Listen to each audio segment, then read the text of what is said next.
Hi, it's Jill from the IC Network, and I'm here with another self-help tip on living with IC. I'd like to take a moment and talk about the holidays and share with you some of my favorite holiday coping strategies. Because when you have IC and you're confronted with your first holiday season, it's pretty tricky. So let's see what I can do to give you some tips and strategies so that you can have a joyful and meaningful holiday season. Okay, to travel or not to travel, isn't that the question?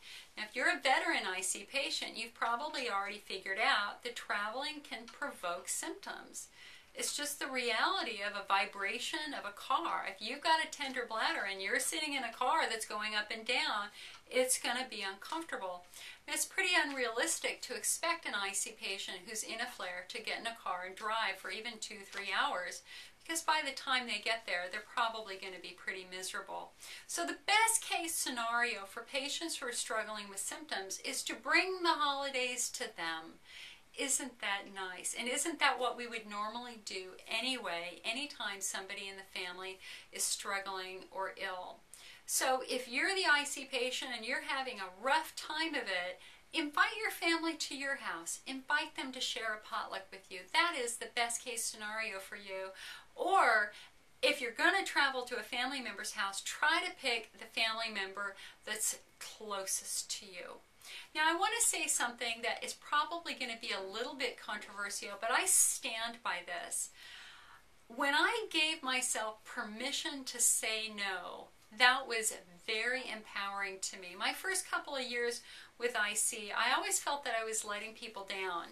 And I always felt like I had to meet a lot of different expectations. And so I would end up traveling even though I was feeling miserable. And by the time I got there, you know, I felt like I was ruining it for everybody because I'd be in bed and people would become checking on me, and it just wasn't good.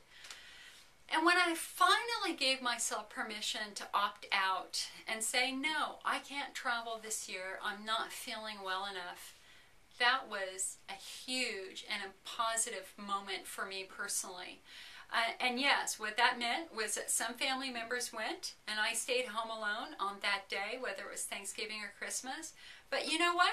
Hey, I camped out in front of the TV. I had my favorite IC-friendly foods. I had a little party, and then everybody came back and brought me things. And I knew on those years and on those days that that was important to me because I wasn't feeling well enough to get that far. And I think it's important that you give yourself permission to do that too. Now, other people might disagree with me, but that's my approach to it. Okay, let's talk about food for a moment.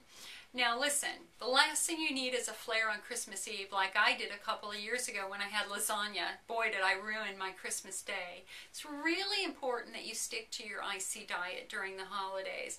And luckily, most of the traditional foods are very IC friendly. I mean, fresh meat like fresh turkey, fresh chicken, fresh roast beef should be fine. Just be careful of the sauces. Luckily, most of the vegetables are IC friendly. So you can have mashed potatoes, you can have beans, you can have peas, you can have carrots. And now again, everybody has individual tolerance levels, and you might be sensitive to one of those, but for the most part, fresh vegetables and fresh meat are good. What I want you to be careful of are the extra treats. You know, this is not the time for you to have coffee. It's not the time for you to have alcohol, especially if you have Hunter's ulcers, because you know what that's going to do. That's going to create pain and discomfort for you.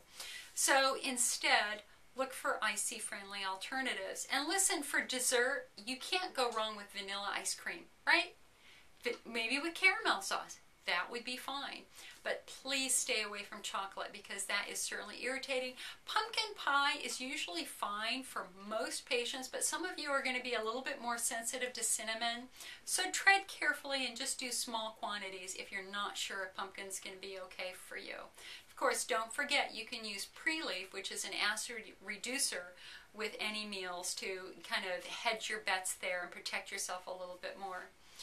Now, another really important part of the holidays for me is laughter. That is how I keep my head together, especially when I'm feeling a little depressed and under the weather. I think laughter is the best medicine of all. What I really love about the holidays are the little intimate moments. You know, we did a survey on our website and we asked people what made the holidays meaningful for them. And it might not have been what you thought it was. I mean, it's not a big spectacular trip somewhere. It's not a ski trip. It's not going to the theater. It's making cookies with family. It's playing cards. It's decorating the Christmas tree. It's those small little intimate moments that I think truly make the holidays meaningful. So I want you to ask yourself, what would you love to do this holiday season that would make you feel good? And then try to do it. As long as it's IC friendly, try to do it and look for those smaller intimate moments. Now, one of the things that we know holidays can bring out, obviously because there are tons of newspaper articles about them, is depression. And you know, again, there's lots of dynamics with families and with conflict and all those sorts of things. I want you to put yourself first. You need time to rest. You need time to keep your head together. You need time to relax. You have permission to do that. So I don't want you to exhaust yourself trying to make everybody else happy. What I want you to do every day is find quiet moments that will rejuvenate your spirit. That might be going out and sitting in the sun. That might be going to church. That might just be sitting and listening to some Christmas music by a roaring fire. Just find time for yourself because you certainly deserve that.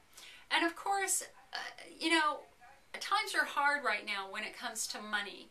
And I know that there's a lot of expectation that we go out and shop and buy people spectacular gifts. And you know what? I'm sorry, I don't do that. Number one, I can't afford it. Number two, it's not meaningful to me. What's meaningful to me is time, the gift of time. I love to talk to people and I love to be with my family members. And when I'm creating a gift, you know what I do is I make bread or I make cookies.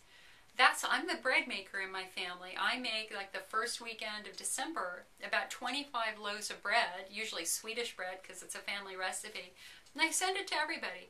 You know what? That is my gift. That's my effort, that's my time, and I love it, and it's a family measure. It's a family memory. And so if you're struggling financially and it's hard for you to afford anything this year, just think about the small gifts and just a batch of cookies. Oh, that's just the best gift of all.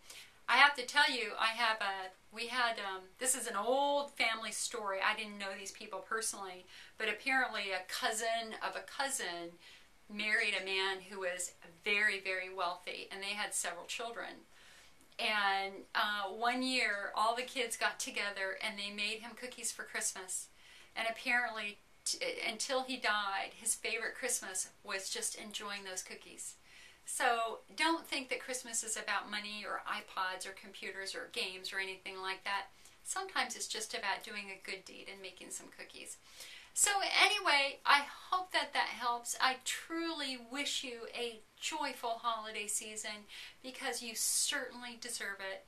If you're looking for any extra information on IC or you're looking for some holiday support, please come to our website, www.ic-network.com.